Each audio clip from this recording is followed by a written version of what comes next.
Om Swastiastu, hari ini saya berada di Griya Sale, tepatnya di Desa Sale, Kecamatan Susut, Kabupaten Bangli. Hari ini saya didampingi oleh Guru Ketut Kayana, sekaligus menjabat sebagai Ketua MDA Kabupaten Bangli. Mohon Guru untuk dijelaskan kepada teman-teman umat Dharma. Om Swastiastu. Krama Bali yang kami cintai, jadi terkait dengan apa yang ditanyakan tadi tentang Pura Taman Pecampuan Desa Adat Sale. Pura Taman Pecampuan Desa Adat Sale terletak di sebelah barat kota Bangli, yaitu lebih kurang 4 km ke arah barat dari kota Bangli. Pura Taman Pecampuan ini sesungguhnya adalah pura tua, pura kuno.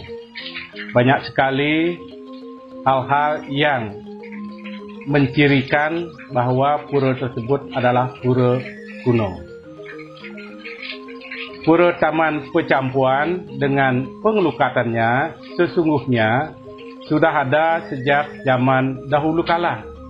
Kami sudah mewarisinya dari zaman dahulu. Namun di masa lalu, walaupun sudah ada tirta pengelukatan, tapi belum banyak dikenal, terutama oleh kerama di luar Sale.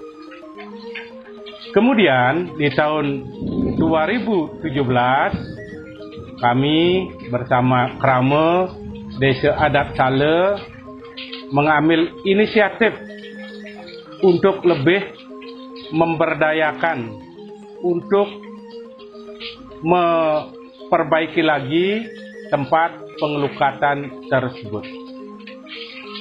Jadi tahap demi tahap kegiatan kami lakukan. Pertama adalah mengalirkan beberapa kelebutan yang ada di seputar Pura Taman, kita alirkan ke arah taman, Pura Taman. Sehingga para pemedak tidak harus sekarang langsung menuju ke kelebutan-kelebutan yang ada. Jadi sudah tersentral di satu tempat. Tempat pengelukatan di Pura Taman Pecampuan itu urut-urutan pemedak yang akan melakukan pengelukatan.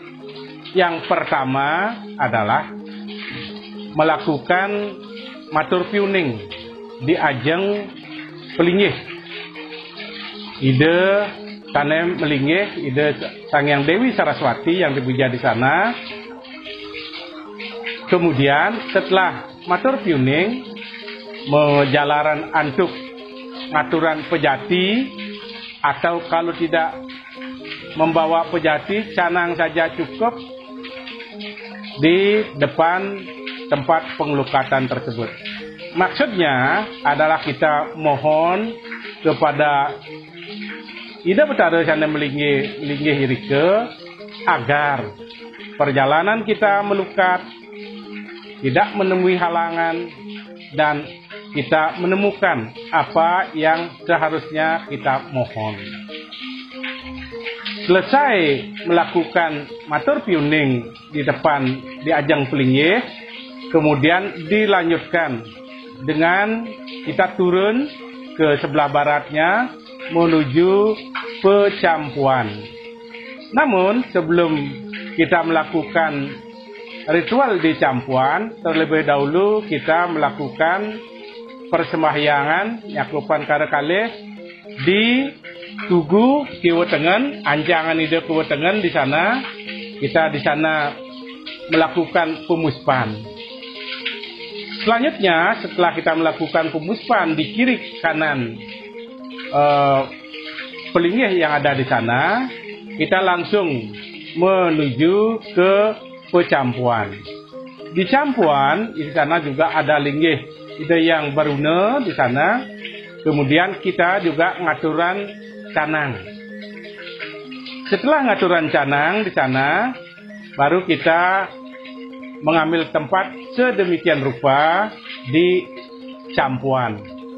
Caranya adalah kita mengambil air terlebih dahulu, kita ambil air, kemudian kita kucurkan lagi di depan kita. Demikian yang kita lakukan 3 kali. Setelah itu, baru kita mengambil air lagi, kita pakai untuk membasuh muka kita. Jadi ambil air, basuh muka kita, itu juga dilakukan 3 kali. Dan selanjutnya kita mengambil air lagi untuk keramas. Juga ambil air, keramas, juga dilakukan 3 kali. Setelah semuanya selesai, jadi 9 langkah itu selesai, barulah kita melakukan di sana mandi. Mandinya tergantung suasana, tergantung kemauan pemedap, apakah langsung hanya mandi saja atau sampai menyelam di sana, tergantung mood dari pemedap itu sendiri.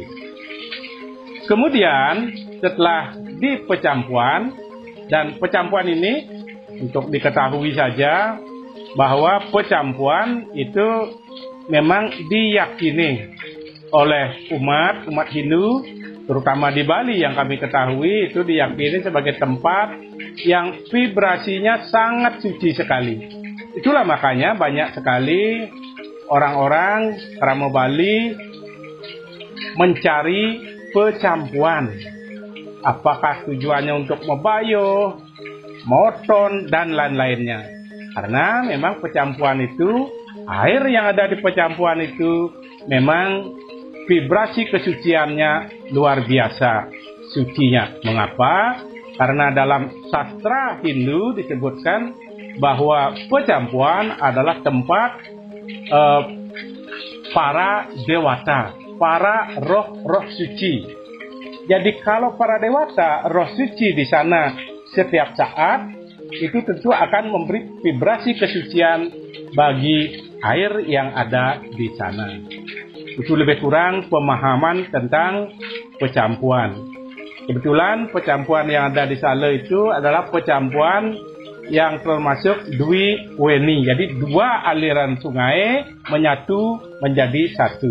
Di tempat lain juga kita kenal ada yang namanya Triweni, yaitu 3 aliran sungai ngumpul jadi satu, itu namanya Triweni. Tapi yang kita miliki di Taman Pecampuan Sale itu adalah Dwi Weni. Selanjutnya dari Pecampuan kita lanjut ke utara, kita menuju ke Grojogan Pesiraman Dedari. Di Grojogan Pesiraman Dedari kita sama prosesi tadi, ngaturan canang. Setelah ngaturan canang, sopan tangan, mohon apa yang kita inginkan. Di Grojogan Pesiraman Dedari, di sana memang ada semacam mitologi, semacam keyakinan, dan banyak menurut testimoni beberapa pemedap, macam-macam yang bisa, banyak hal yang dilihat di sana. Tentu penglihatannya berbeda-beda. Ada yang melihat di sana ada naga putih, naga kuning, ada pula yang melihat dedari yang rambutnya panjang dan sangat mulus sekali, dan penampakan-penampakan yang lainnya. Jadi di sana kita naik ke atas, di palungan itu ada palungan yang dalamnya, ini juga dalamnya tergantung kondisi. Di saat tertentu bisa kita berendam sampai seleher kita. Tapi dalam kondisi tertentu pula hanya sebatas beberapa senti saja dalamnya. Jadi tergantung situasi di sana. Di sana memang sangat mistis sekali. Tempatnya sangat mistis. Apalagi yang baru pertama kali datang ke sana pasti merasakan hal yang luar biasa. Selesai kita melakukan pengelukatan di Grojogan Pesiraman Dedari, kita balik ke selatan, kemudian kita menuju ke arah kanan, jadinya ke arah barat. Kita ke baratnya itu akan menuju ke Peseraman Tan Hane. Sepanjang jalan dari Pecampuan sampai ke Grojogan Peseraman Tan Hane itu memang ini juga menurut yang bisa melihat hal-hal yang mistis itu banyak memang penampakan-penampakan yang hanya bisa dilihat oleh orang-orang yang mempunyai yang mata batinnya memang khusus bisa melihat hal-hal yang seperti itu. Oleh karena itu kami sarankan bagi para pemedap yang melintas di sana, istilah Balinya itu jangan kita mengeluarkan kata-kata yang tidak senonoh, yang tidak baik di sana. Sebab itu ile-ile dahat. Misalnya raosnya kata-kata kita, kata-kata kotor, kata-kata yang bangras, apalagi kata-kata yang porno begitu, ile-ile dahat. Itulah saran kami kalau ke sana tenang saja. Kalau kita sudah pikiran, perkataan kita bagus, tidak akan terjadi apa-apa. Dalam perjalanan ke barat itu, yang pertama kita temu ke sana adalah pancoran. Pancoran yang namanya Pancoran Tirte Prapen. Jadi kita di sana ngaturan canang, kemudian melakukan pengelukatan. Pengelukatan di sini, di Pancoran ini adalah dilakukan kita memutar Purwodaksina. Jadi Purwodaksina kita memutar sana, dan air di atas kepala kita. Dilakukan begitu 3 kali, kita melingkar begitu, kemudian selesai.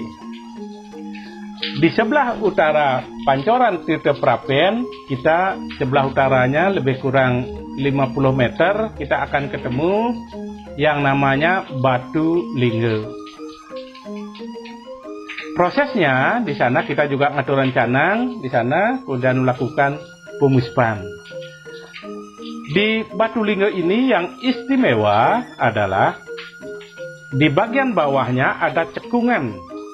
Cekungan yang sedemikian rupa itu konon menurut para ahlinya yang memang pernah berkunjung ke sana mengatakan itu adalah tempat para yogi melakukan yoga di sana.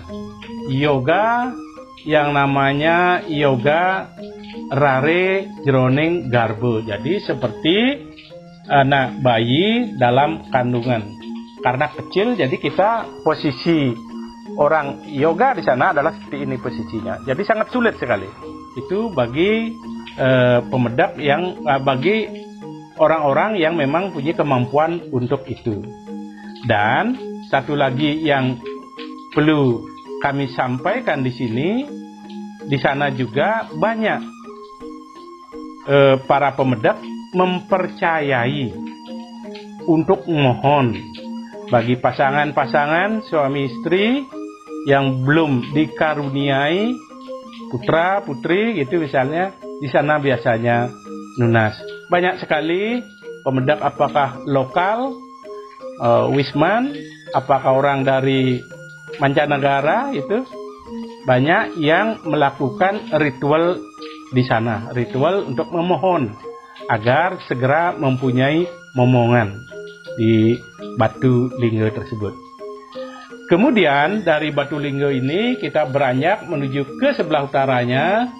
Kita akan naik di sana menuju ke Goa Song. Jadi sebuah goa yang kecil tapi kita bisa masuk, itulah namanya, makanya disebut goa tapi song, song tapi goa gitu. Jadi kecil tapi bisa kita masuk di sana. Jadi tidak ada, memang pernah ada kekhawatiran beberapa tamu, misalnya tamu-tamu barat itu kan fisiknya sangat gede gitu. Mereka khawatir bisa nggak masuk di sana. Ternyata semua bisa masuk, asal niat kita memang bagus, semua bisa masuk di sana. Itu setelah kita masuk ke Gua Song yang dalamnya lebih kurang 7 meter gitu di sana. Kemudian di dalam Gua Song kita akan ketemu dengan yang namanya Peseraman Tan Hane. Peseraman Tan Hane itu, peseraman berarti tempat untuk melakukan pendidikan, meningkatkan kapasitas diri kita, terutama secara rohani kita, dan juga untuk memohon di sana terkait dengan kemampuan berpikir kita. Jadi di sana ada yang pasraman tempat itu, Hane berarti ada, Tan Hane tidak ada.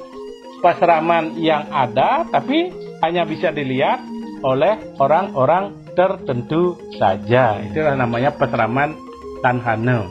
Di sana juga ada pancoran yang namanya pancoran Tirte Pule. Jadi pancoran Tirte Pule itu kebetulan kemarin itu di ritualnya dipimpin oleh Ide Pandita Empu Nabe Acarya Nanda kemarin. Di sana beliau yang melakukan ritual di sana di pancoran Tirte Pule tersebut. Jadi di sana memang khusus untuk para pelajar, para pemedak yang ingin menajamkan pikirannya, kemampuan untuk berpikir, di sanalah. Selanjutnya setelah sampai selesai kita di sana, baru kita akan menuju ke arah utara, menuju Grojogan Pasraman Tan Hane. Grojogan itu artinya air terjun.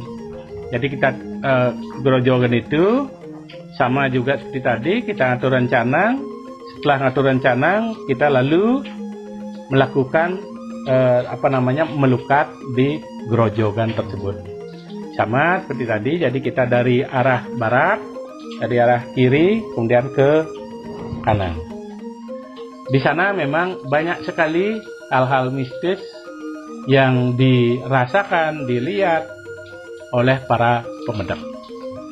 Selesai di sana, baru kita kembali lagi, baru kita menuju lagi ke tempat kita melakukan pemuspahan pertama tadi. Di sana sebelum ke pemuspahan itu, kita di bawah itu ada yang namanya pancoran.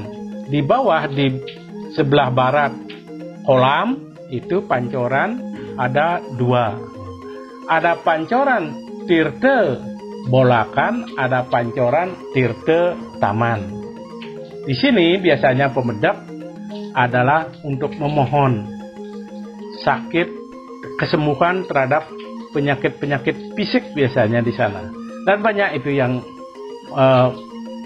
ngangken, nanti yang mengaku testimoni, banyak yang merasakan dalam waktu yang tidak terlalu lama, asal kita yakin, permohonan kita lakukan dengan keyakinan, dengan serada yang betul-betul mantap, itu akan dikaruniai. Setelah itu baru kita akan menuju naik lagi ke telaga itu. Sebelum menuju masuk kita ke candi itu, kita terlebih dahulu membunyikan kleneng. Kleneng itu kita bunyikan 3 kali, kleneng, neng, neng itu, baru kita masuk. Nah, setelah kita membunyikan kleneng itu, barulah kita mulai dari pancoran yang paling selatan. Pancoran yang paling selatan itu adalah pancoran Tirte Bungbung. Pancoran Tirte Bungbung itu tirtenya, kelebutannya berada di sebelah selatan pura. Di sebelah selatan pura, kemudian kita tuntun bawa ke sana. Nah, pancoran Tirta Bungbung ini ada 3. Jadi dari selatan 1, 2, 3. Ada 3. Pancoran Tirta Bungbung itu diyakini untuk memohon adalah terkait dengan perekonomian, kesejahteraan kehidupan kita.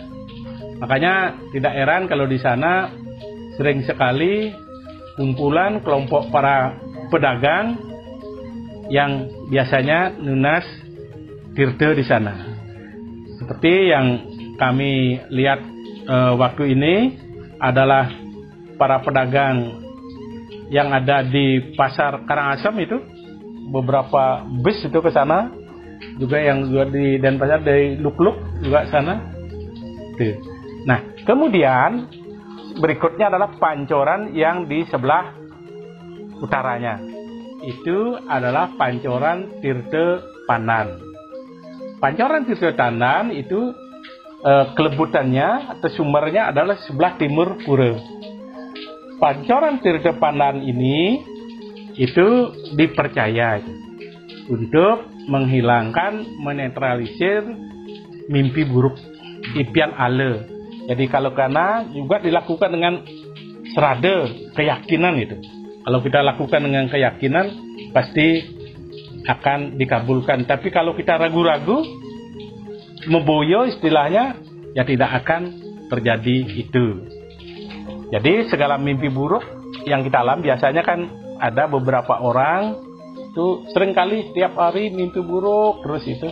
Mimpi yang tidak diinginkan, yang menakutkan, di sanalah tempatnya memohon. Selesai di sana, kita maju lagi ke utaranya, itu adalah pancoran yang namanya pancoran Tirta Tulak Wali. Pancoran Tirta Tulak Wali itu sumbernya adalah sebelah utara pura. Jadi itu memang cukup jauh, lebih kurang ada 50 sampai 60 meter ke utara pura. Dan di sana temukan sumbernya. Itulah yang kita tanda. Mengapa disebut Tulak Wali? Karena biasanya air yang seranu kan ke selatan, ini ke utara malah itu. Ini Tulak Wali, tulak artinya mewali, artinya bertolak belakang dengan yang lain. Di pancoran Tirta Tulak Wali ini dipercaya adalah untuk menetralisir hal-hal yang bersifat magic, black magic. Jadi kalau Bali yang udah tahu itu penestian. Itu di sanalah memohon. Baru digabungin. Ya, Semuanya. ya. Kemudian setelah selesai di pancoran Tirta Tulak Wali, baru kita menuju ke baratnya lagi. Itu yang namanya pancoran Tirta Utama. Tirta Utama itu kelebutannya asalnya adalah dari Gua Nagaraja. Yang lihat tadi gua itu, lihat ya. Ada gua itu. Gua itu kalau kita masuk sekitar 9 meter, ada kelebutan. Tirtanya itu yang mengalir di sana. Itu adalah untuk memohon kerahayuan kita sehari-hari.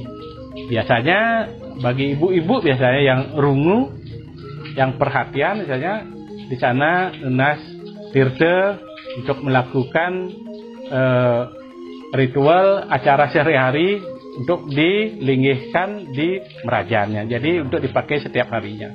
Itu tirta utama. Selesai semua, kemudian kita ganti pakaian. Setelah ganti pakaian, baru kita kembali lagi ke tempat kita melakukan persembahyaan pertama untuk nunas wangsuh pada. Selesai sudah. Dan ritual yang terakhir adalah ngaturan pejati di jeruan di atas. Tuh. Nika? Terima kasih Guru untuk penjelasannya. Ditutup dengan para Santi. Nggih. Nggih. Om Santi Santi Santi.